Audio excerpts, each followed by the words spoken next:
Let's see, what am I missing here? Oh yeah. Hat, check. Sunglasses, check. Pepsi, check. Notes, check. Sources, check. And thick skin, check. Let's go.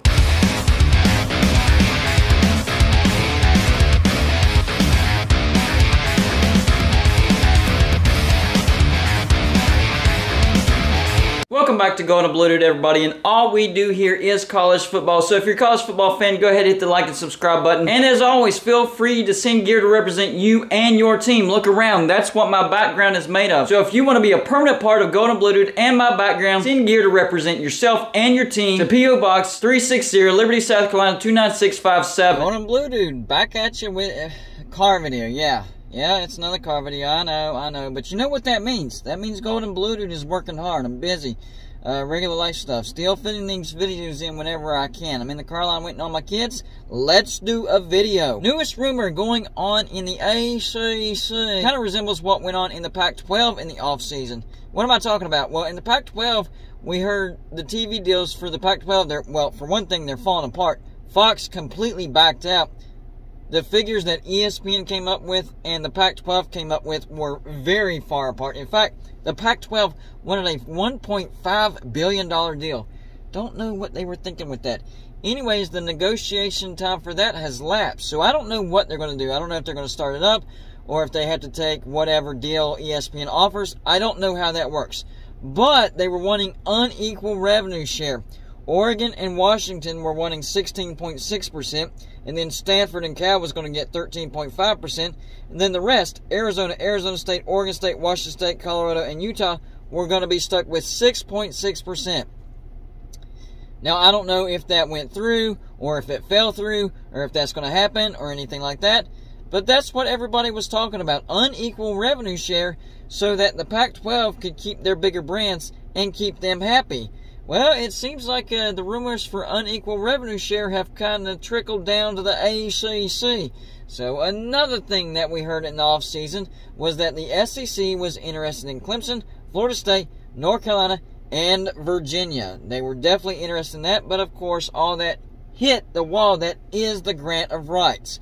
However, now we're hearing unequal revenue shares, which means that those teams really might be thinking of leaving. How could that break down?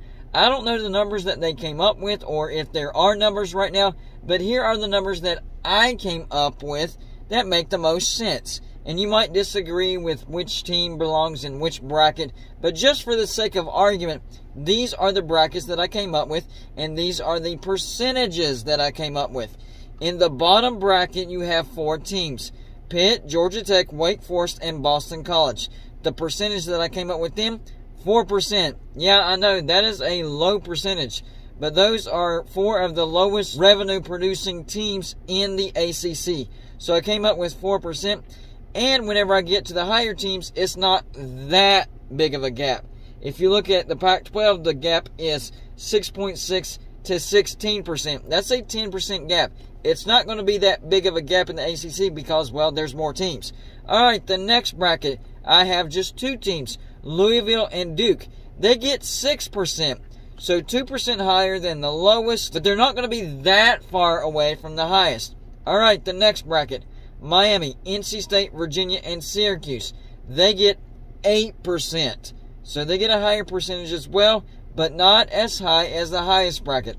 And the highest bracket, in my opinion, would be Clemson, Florida State, North Carolina, and Virginia Tech, and I think they could get a 10% cut.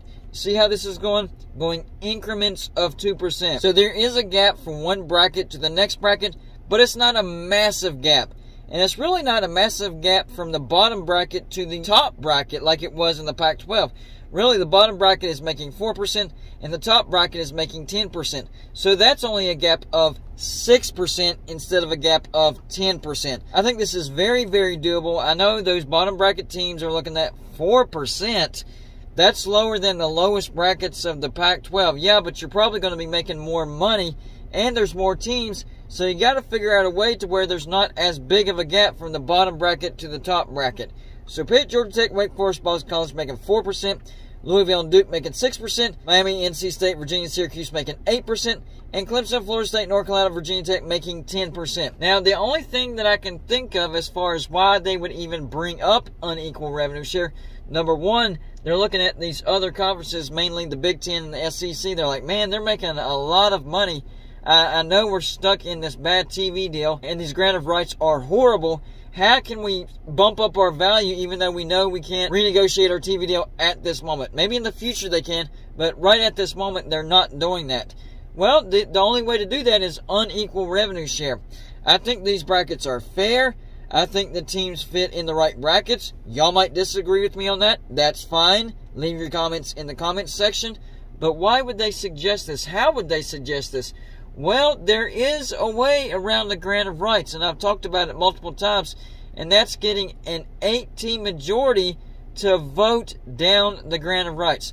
By the way, I don't know how Notre Dame would fit into all this, because Notre Dame would throw all these numbers into chaos, so you'd have to factor Notre Dame into this somehow, some way. I don't know how they would do that. Although Notre Dame is not a full-time football member, they would have to get some type of cut. So I don't know how Notre Dame would figure into this. And yes, you do somehow have to figure Notre Dame. But for the sake of argument, I'm not worrying about Notre Dame. But keep that in the back of your head. You have to worry about Notre Dame. And Notre Dame is one of the top brands. However, that might give the ACC some negotiating power to get Notre Dame to join full-time. And that would give the ACC some negotiating power to redo the TV deal. So all that comes together whenever you're talking about Notre Dame. But without Notre Dame, this is the best brackets that I could come up with. And maybe these ACC teams do have that majority of 8 teams to vote to dissolve the grant of rights. And this is their leverage. Well, you know, we have the numbers, guys. We have the numbers. So, you know, if you want to still exist and not get the ACC completely torn apart, then we want unequal revenue share, and we think that we deserve this percentage, the next bracket that percentage, the next bracket that percentage, and then the lowest bracket the last percentage. So maybe they do have some negotiating power. And if you look at that bottom bracket, Pitt, Georgia Tech, Wake Forest, Boston College, I'm not so sure that those 4 teams could be guaranteed a spot in another conference. The higher you go up in the bracket, the more likely that those teams would be guaranteed a spot in a conference. So in order for them to vote down the grant of rights, those higher teams would probably be guaranteed a spot in another conference. But some of those bottom teams could get a guaranteed spot, like Pitt in the Big 12. Big 12 might want to lock down the backyard brawl. And even Georgia Tech, maybe they could get a guarantee in the Big 12. That would give the Big 12 a strong footprint in the state of Georgia. And it would give UCF, West Virginia, and Cincinnati kind of a bridge between those teams in the East. So it's possible that a couple of those teams could get a guaranteed spot. Wake Forest and Boston College, you guys have absolutely zero negotiating power. I don't think that anybody would guarantee you a spot whatsoever. In fact, the future of Wake Forest and Boston College might be in the AAC in a group of 5 conference. So those 2 teams most definitely want the ACC to continue to exist. So they might be okay with the 4% cut. But I'm not sure about Pitt and Georgia Tech. They might want a bigger cut, and that would mess up the numbers, and I'd have to redo it all again. But for the sake of argument, those are the brackets that I came up with. Those are the percentages that I came up with, and I didn't factor in Notre Dame. That would throw my numbers completely off, so keep that in mind. Y'all let me know in the comments section. Number 1, you think the reason these teams are bringing up unequal revenue share is because they have that negotiating power of, hey, we got 8 teams right now that are willing to vote to dissolve the ACC if you don't do this. We have guaranteed spots in other conferences. Number 2, do you think this is how the brackets would work out? Do you think the right teams are in the right brackets and this percentage makes sense? Number 3, if you disagree, give me your brackets and your percentages. It's more difficult than you realize. That's all I got for this show. Like and subscribe if you haven't already, and I'll see you on my next show.